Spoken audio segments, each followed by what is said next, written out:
This is the StoryTrust Media Podcast. The podcast was growing, but it wasn't actually delivering value. Welcome back to the StoryTrust Media Podcast. This week, I want to talk with you about how you measure success. Because there's a lot of different ways out there in the world in general to measure success, and certainly in the world of podcasting. And when you think about the content that you put out online, the number one driver of success in most people's minds is how many people saw it, how many people liked it, maybe how many people shared it or commented on it or whatever the case may be. But I want you to rethink that today, because your driver of success may not be the vanity metrics that everybody else talks about. In fact, when you started your podcast, what did you want it to accomplish? Sometimes we got to go all the way back to the original why. So that's what we're going to talk about today. I hope you've been getting value from these episodes so far. If you have, be sure to share these or subscribe or make sure that you leave a review. Whatever you'd like to do to support the show, I really appreciate it. And with all of that promotional stuff out of the way, which, by the way, you have to learn how to do a little bit better, and so do I, let's talk about today's topic. Today's topic being vanity metrics versus real value. I once worked with a podcaster who was starting to pick up steam and get some of those metrics that they had wanted. The listens, the downloads, the subscribers on YouTube and up on Spotify and Apple Podcasts. Their content was getting noticed. It was even getting liked. The like button was being hit, likely because the host told the audience to do that. And those are all good things, don't get me wrong. But vanity metrics can only bring you so far. In fact, when you think about what you actually wanted when you started the podcast, usually vanity metrics aren't anywhere near the top of that list.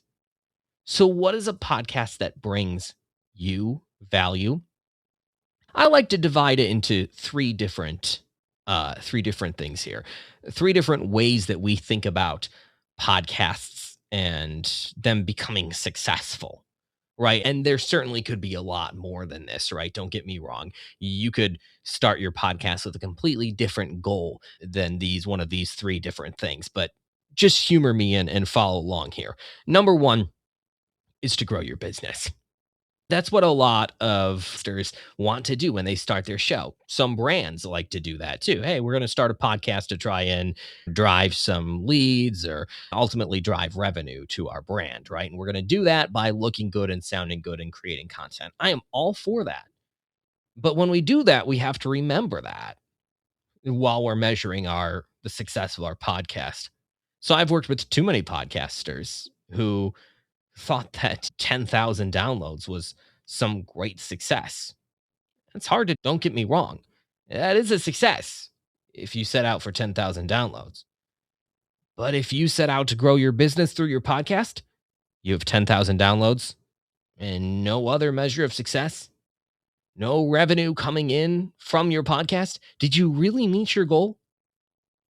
Vanity metrics might feel good. It's kind of like scratching your back. Right? But what do they actually accomplish? And so then we have to really take a step back and think to ourselves, how are we positioning our show? Are we positioning it to reach more people, which is great, right? And we just assume that reaching more people will lead to more revenue and more business ultimately, but that may not necessarily be the case. On the other hand, you may have a podcaster only reached 100 people through his or her show. But out of those 100 people, 10 are solid leads. 5 are qualified leads that got on the phone and had a great discussion and might be in the process of deciding whether or not to move forward. And 3 are closed deals. It's a pretty good closing rate, right? And it's all because of the podcast. Likely that podcast is more well-positioned to the ideal client profile of that podcaster, right? 100 downloads, 100 audience members, but more successful than the one that had 10,000 downloads, 10,000 audience members. So again, this comes down to quality over quantity.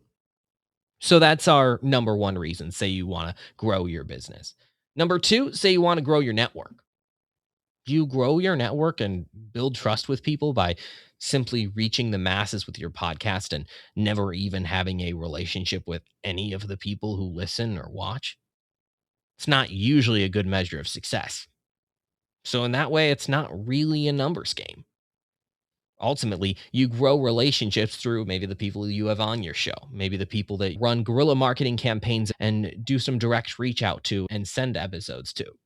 Those are the people you build relationships with. Those are the people who won't just be passing by your show and clicking play and then deciding it's not for them and going to something else, because you'll count those as a download.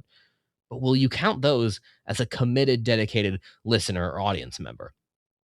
Building trust isn't about just coercing people into clicking a play button or clicking on the thumbnail of your video. Building trust is about the relationships that you build, and that's a really good reason to podcast, is to build relationships. So maybe you want to grow your business, maybe you want to build relationships, grow your personal brand, and expand your network, right? The third thing, maybe you want to learn. This is the most underrated piece of podcasting. This is the most a goal that people should have when they're getting into podcasting that they often don't. And it's quite sad to me that so many people don't see the opportunity that there is to learn from their guests on their podcast. It's all just self-serving to most people, right? Me, what can I get? How can my business grow? How can my brand flourish? And those are great things, right? And that's why I recommend have some solo episodes. Some shows, they may be completely solo, like this one. There's podcasting for different reasons, right? But one of the most underrated ways to benefit from your podcast is to learn. So, how do you measure learning? Maybe it's a new habit that you put into place thanks to one of your podcast guests. Maybe it's a new relationship that you built that you get to continue to learn from as you grow that relationship. When I started the Limitless Leadership Lounge with Coach Jim Johnson and Dr. Anuma Kareem, we did not think about it as a podcast that we wanted to grow and scale and reach 10,000 people and help grow our businesses. Now, has it done some of those things? Yes, it has. By default, it has. But the number one thing we set out to do was learn from great leaders. And I will tell you that numbers or not, that has been a smashing success. A selfish way of going about things, right? Hey, come on my podcast so I can learn from you. I know you normally charge people $1,000, $5,000, $10,000 for an hour of your consulting, but come on my show so I can learn from you. You could argue that's selfish, but did it do the job? Absolutely. And we got to learn a lot from that show. So don't underestimate learning.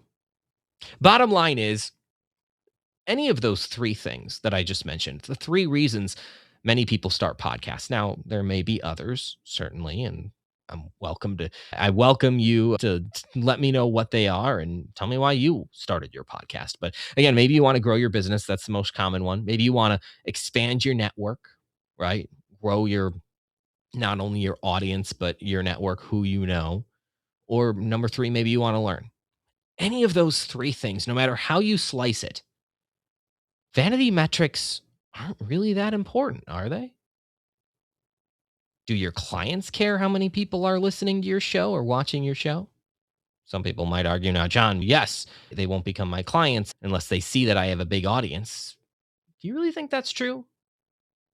Where did you get that mindset from? Just curious. Do clients care about you, or do they care about their problem that you're going to help them solve? Ultimately, building relationships and building trust through podcasting isn't so much about numbers. So, how are you measuring your podcast success? I'm not here to tell you not to chase that audience growth and look to hit those next higher numbers, but just rethink why, if that is what you're doing.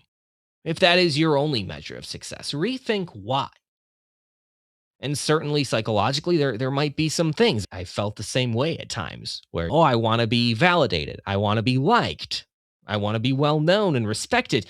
Those are very real, not even necessarily bad things, but are they actually getting you closer to your goals? That's what I want you to think about today. If you found this valuable, share this with someone. Share this with a podcaster who might be chasing the wrong things. And thank you for checking this out, and I'll catch you next time on the StoryTrust Media Podcast. Thank you for checking out the StoryTrust Media Podcast. Learn more and get in touch with Jon at StoryTrust.media.